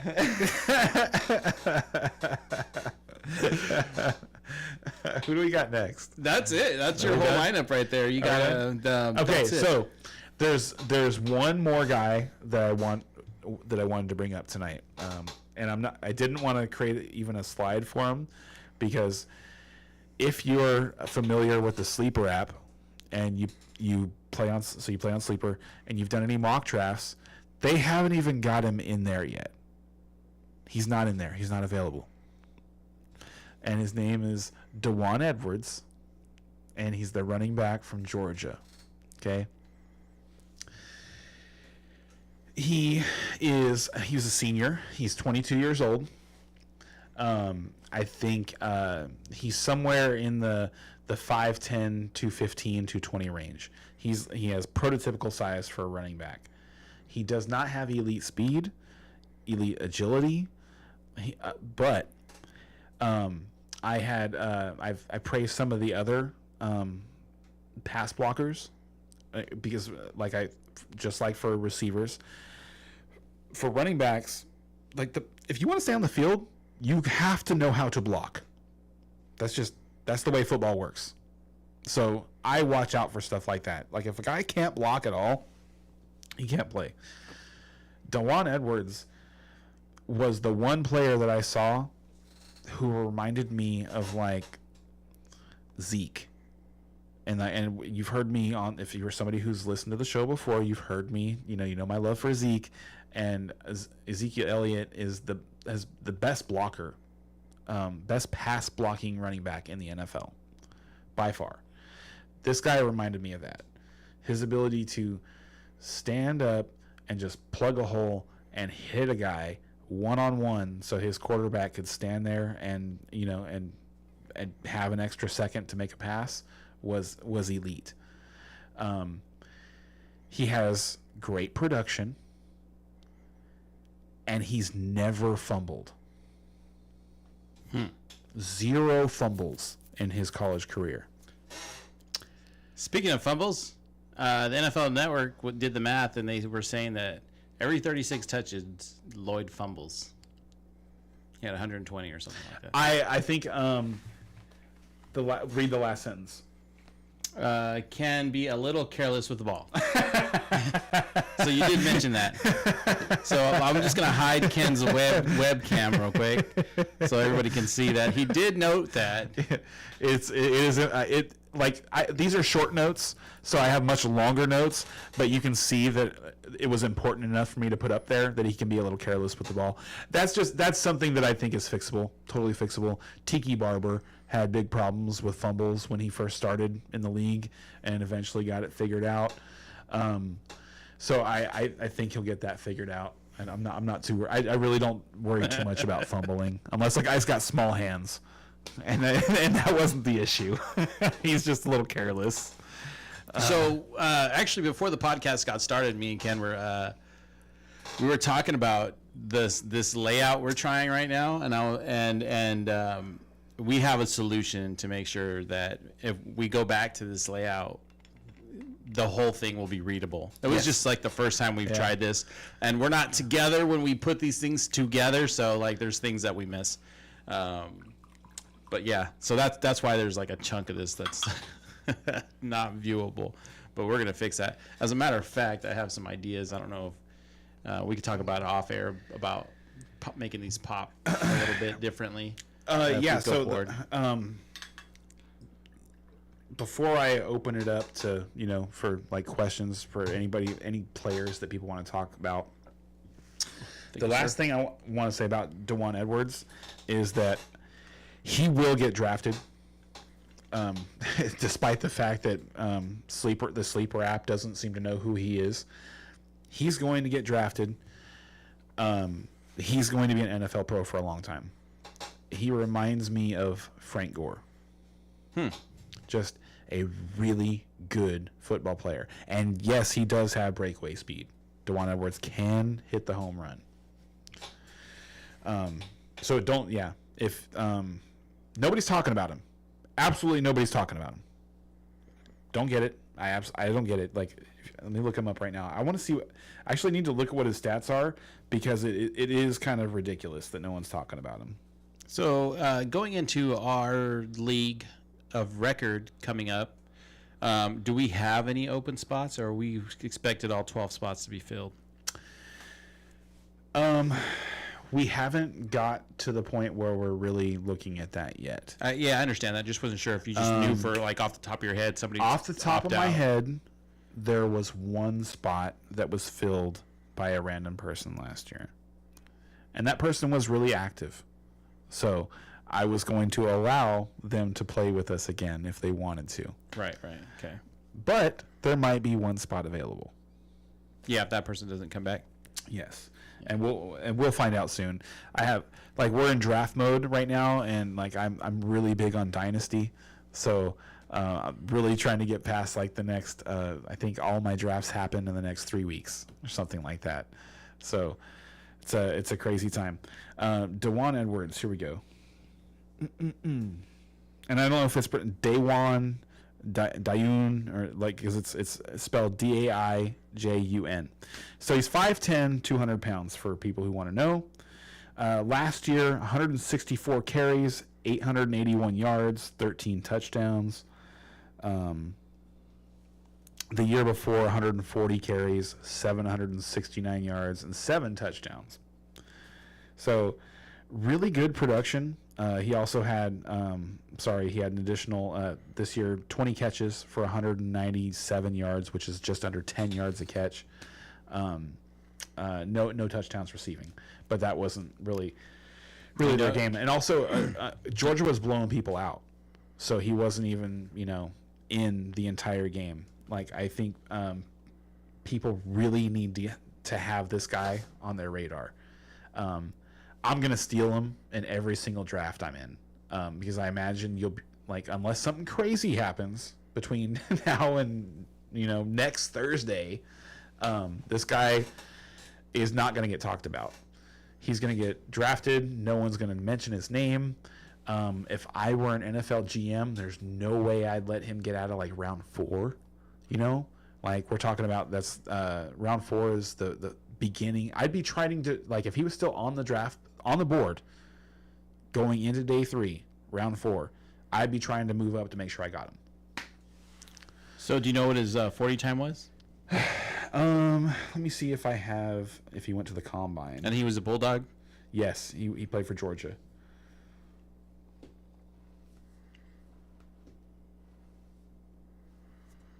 So you got it? While he's pulling that up, you guys, if you have any questions, comments, points of dispute that you'd like to get out after Ken, feel free to do so. Again, that's Ken Against the Clock on all social media platforms, and I am Clouded Jester on all social media platforms. Yeah, he didn't. It's so weird. He did the broad jump, but he didn't do the 40-yard dash or the 10-yard split, and he weighed out at 207, 5'10", 207. So right where you want is in terms of size for running back.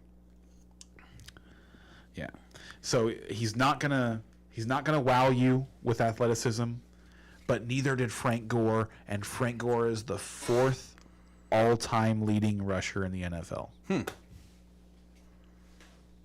didn't know that. Which NFL draft prospect do you think is NFL-ready quarterback? Michael Penix Jr. I think I would really love.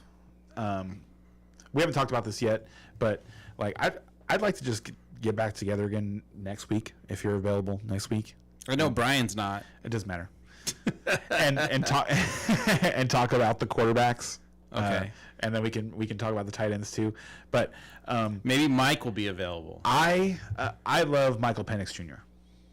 I just do. To me, he is the most pro-ready quarterback.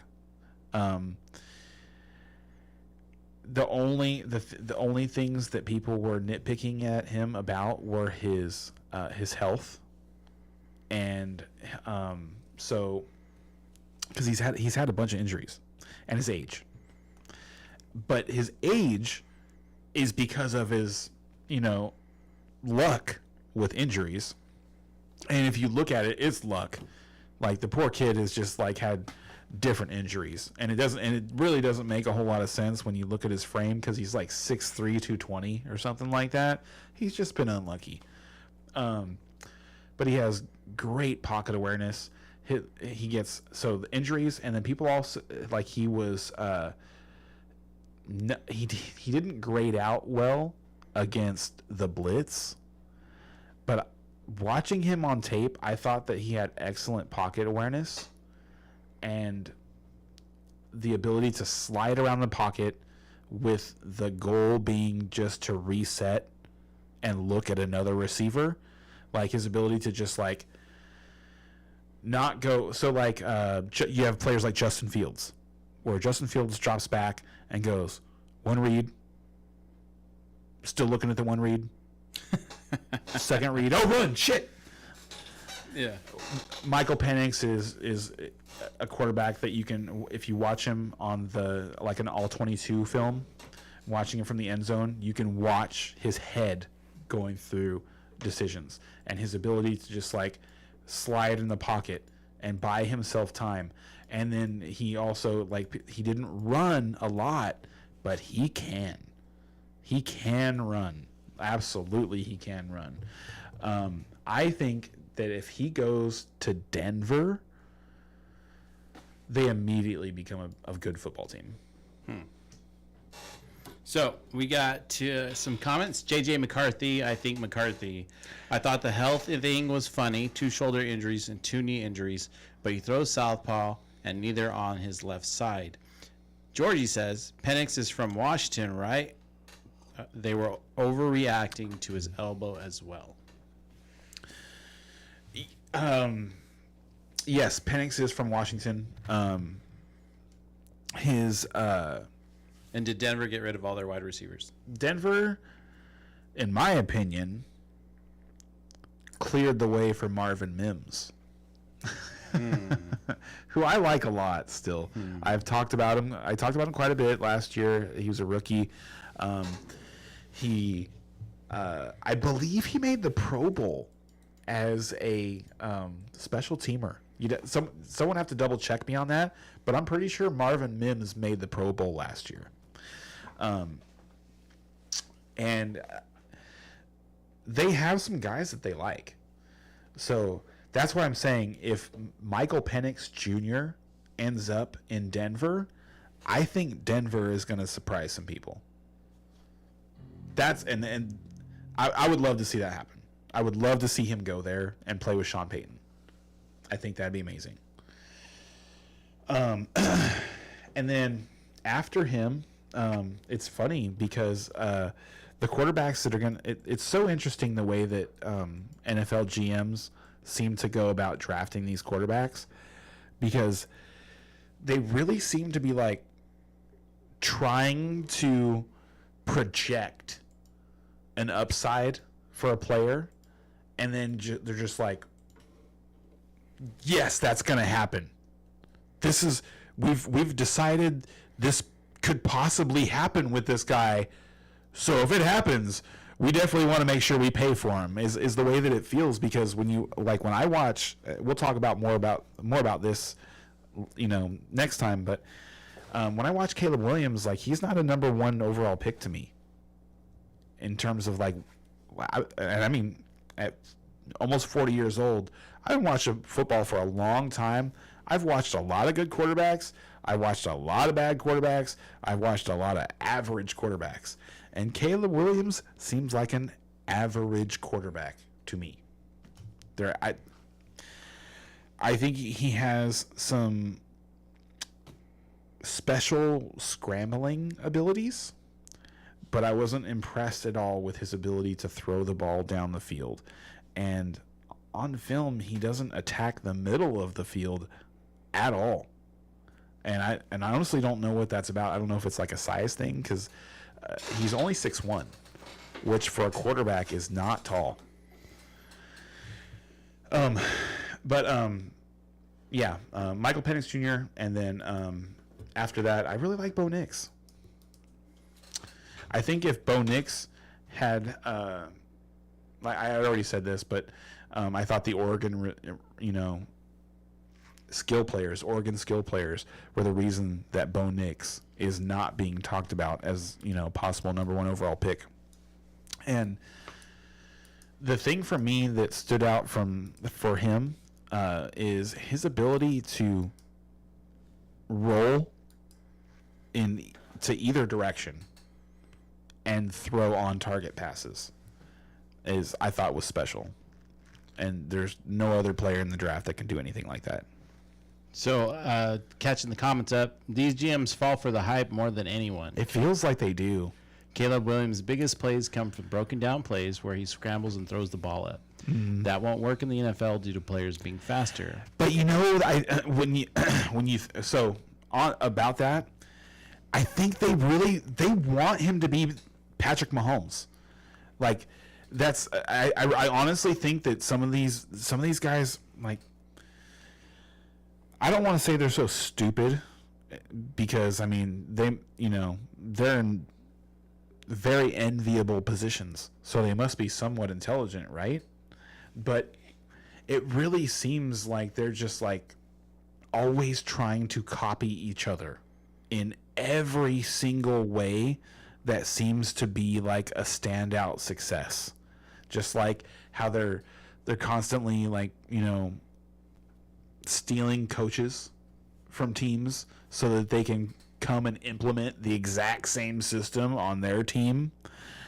It's the same thing. Like, Patrick Mahomes is dominating in the NFL right now, and Patrick Mahomes plays the quarterback position in a way that no one has ever played the quarterback position. No one's ever played like Patrick Mahomes. He is the only one. He is one of one. So, like, trying to go find another Patrick Mahomes is more than a fool's errand to me. And it feels like that's what's going on with Caleb Williams. Is they want him to be Patrick Mahomes, but he's not.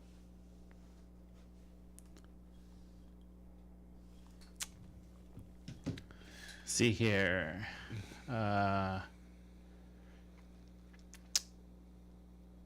Caleb also can't hit over the middle, and he doesn't read through his wide receiver progressions as well. Georgie, I feel like Bo Nix will go to Denver, back to Majin, but Patrick gets bailed out by Travis finding the soft zone, or his wide receiver finding open space. Caleb just threw the ball up a lot and got Mahomes lucky. also has a special a special ability to throw the ball from different arm angles with accuracy that he practices, and even practicing, like, he just has an ability that other people shouldn't even really try to replicate. He's one of one. He might be the GOAT.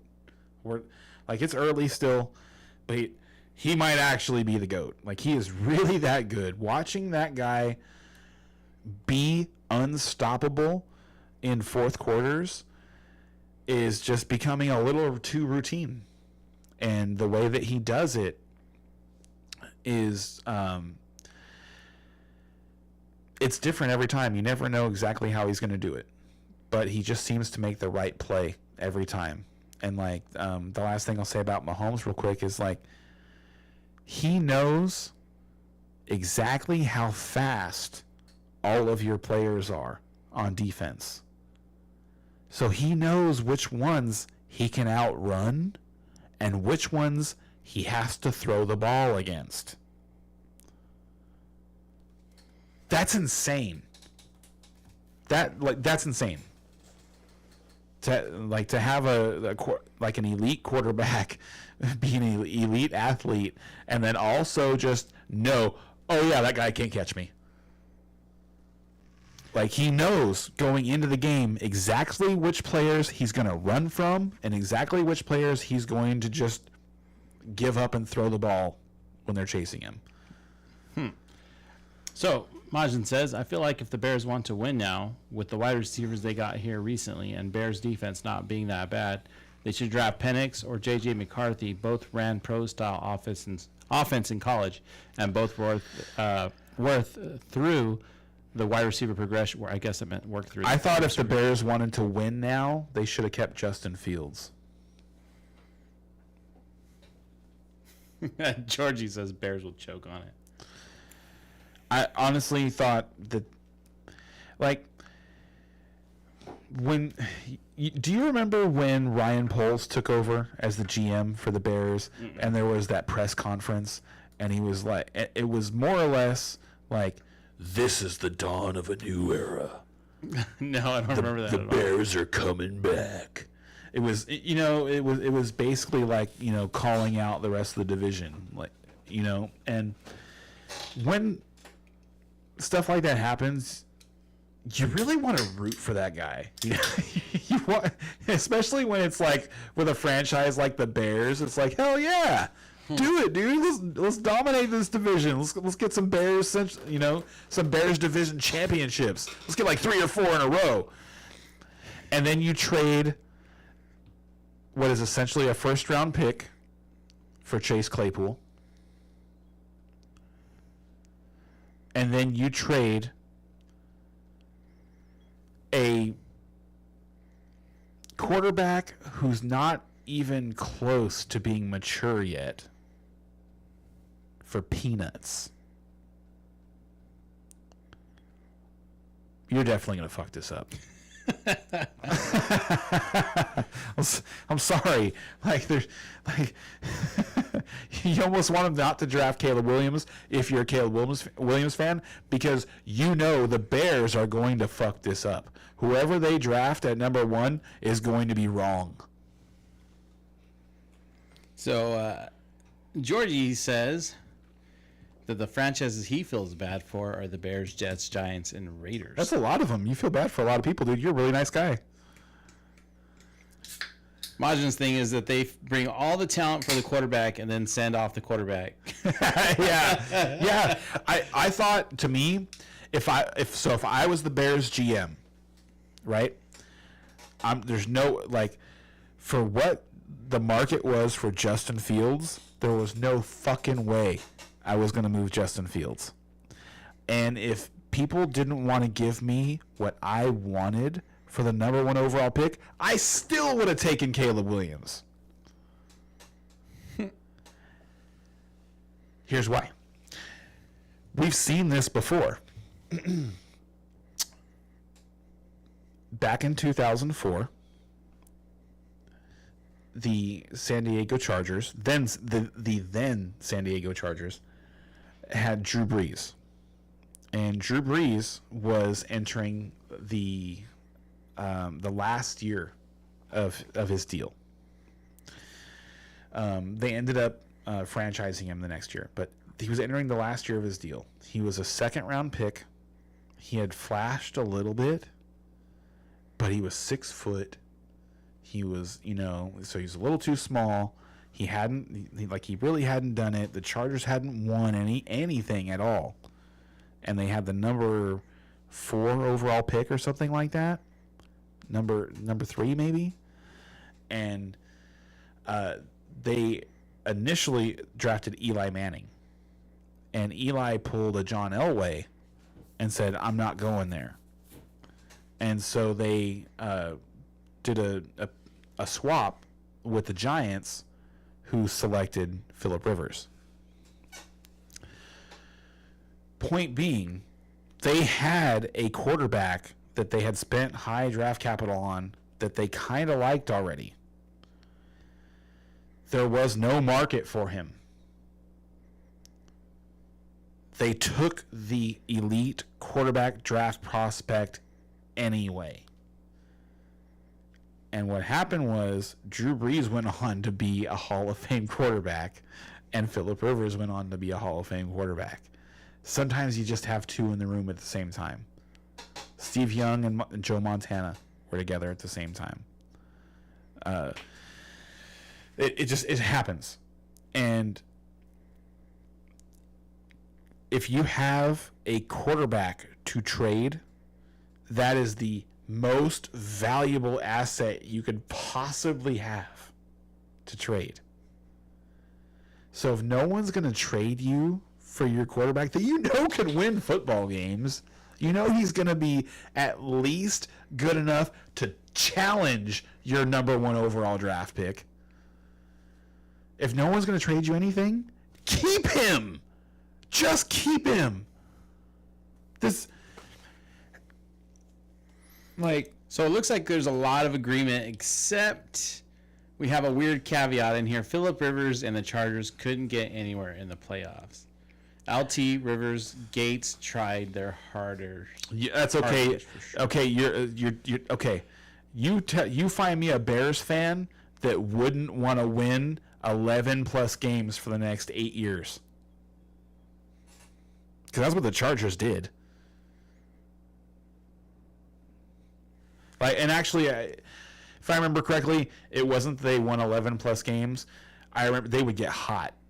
Those Norv Turner teams would get hot in December, and they just stop losing. They'd be like I don't know, 5-6 or something like that, and they just win out. And then they lose in the playoffs. To your point, but As the great Bill Parcells once said, just get me in the tournament. So if you've got a quarterback that can get you to the tournament, you can't just give him away. You can't just give him away. They gave him away. He's 24. He's 24 years old. He's not even grown up yet. What are you doing? This is crazy. I like to see you get fired up sometime. Oh my God, dude! It's just like it's so insane because Justin Fields isn't like he's not getting washed out of the league. Worst case scenario, 8 years from now, he's a backup somewhere. That's worst case scenario. So why would you just give that away? I just don't get it. Like you have to be retarded.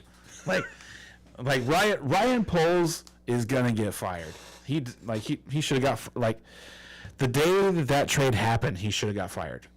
What did they get for him again? A 6th round pick 6th round pick next year.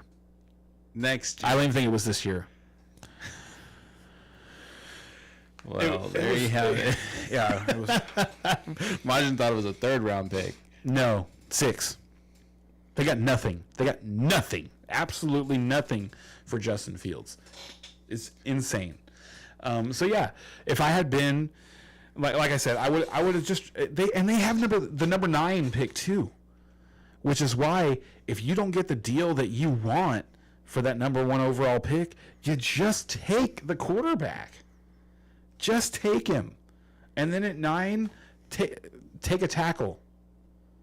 Take your offensive tackle to help continue solidifying your offensive line because this year the draft is so stacked with skill players and quarterbacks that the best tackle is gonna fall to like number 9, whereas last year they traded down and they had to take like the 3rd best tackle on the board, who ended up not even being a tackle because his arms are too short. The Skowronek guy. So I think long term he's going to be a guard. So that's what I would have done. Is I would have tried to bring I would have tried to have somebody just like give me their entire future for the number 1 overall pick, and then I would have built around Justin Fields. So wow, I was wrong. I guess that was his comment to the 3rd. Yeah, it's bad. That is horrible. I'm only 3 years in this fantasy stuff. Yes, the Majin's talking to Georgie. It's bad. Yeah, it's so dumb. Like it's egregious that man gets to make football decisions. Well, hopefully not for very long for that fan base. Yeah. But this that's who you should feel bad for. Like Bears fans. You should feel bad for Bears fans. Because they were a proud franchise that just completely got run into the dirt and left there. It doesn't make any sense either. Because they're a good market in Chicago. So how is it acceptable to keep losing there? Okay. So I got a comment here that's going to lean into your Homer Minute, but we didn't do Homer Minute this time. But Georgie says, not as bad as my Cowboys making 0 moves in free agency and then trying to screw over Micah. What are your thoughts on that? Oh, it's a lot of noise. So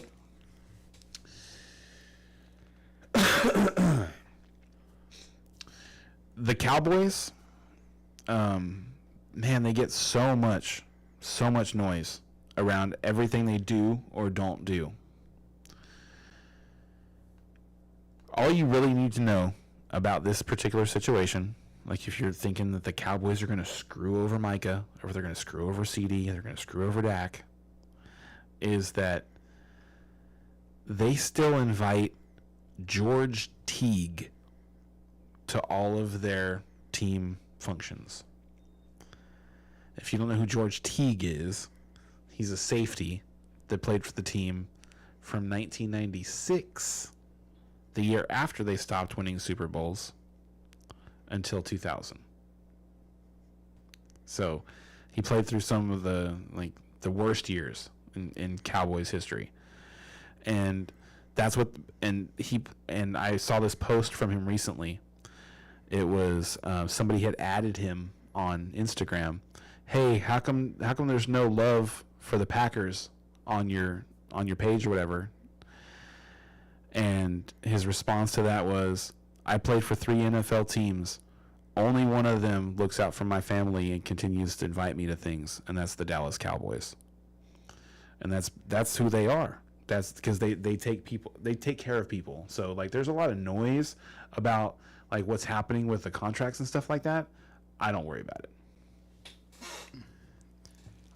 There you have it.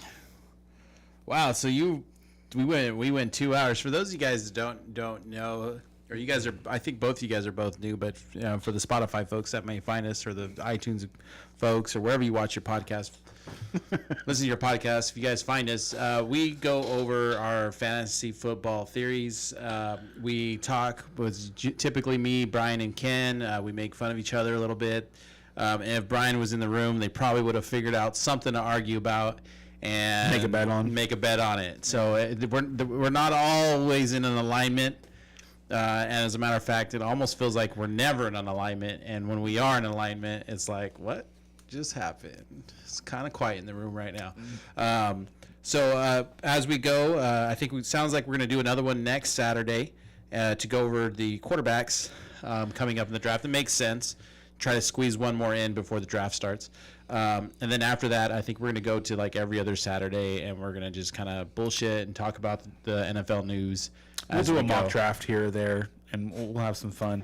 And then we're going to try and make sure that we schedule our draft for the podcast again. Yeah, that was a lot of fun. That was too much fun. Yeah, that was so good. We either need to start it sooner or kind of speed up those initial like picks, because it kind of did go long. We'll talk more about that later for sure. Yeah, we got to balance that somehow. Yeah, but hopefully we helped you guys with your rookie drafts that are coming up for Dynasty, because that was the goal tonight. I guess real quick, because we do a redraft podcast most of the time. Like during the season, most of our focus is on stuff that's happening for your redraft leagues.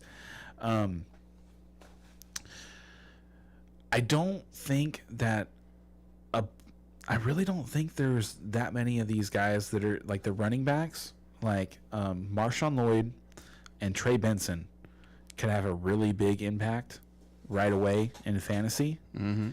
I think the rest of them are going to take time, because the only one is like wherever. Don't forget to subscribe and follow. Get those notifications. Yes. Whichever whichever wide receiver goes to Arizona, that would be my first wide receiver taken off the board.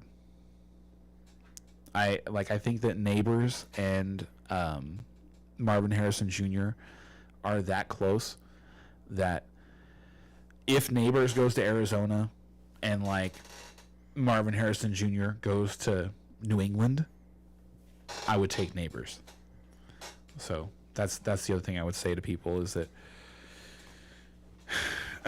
whichever wide receiver goes to Arizona, I think is the one that has the biggest chance to make an impact right away and be like a stud from day one.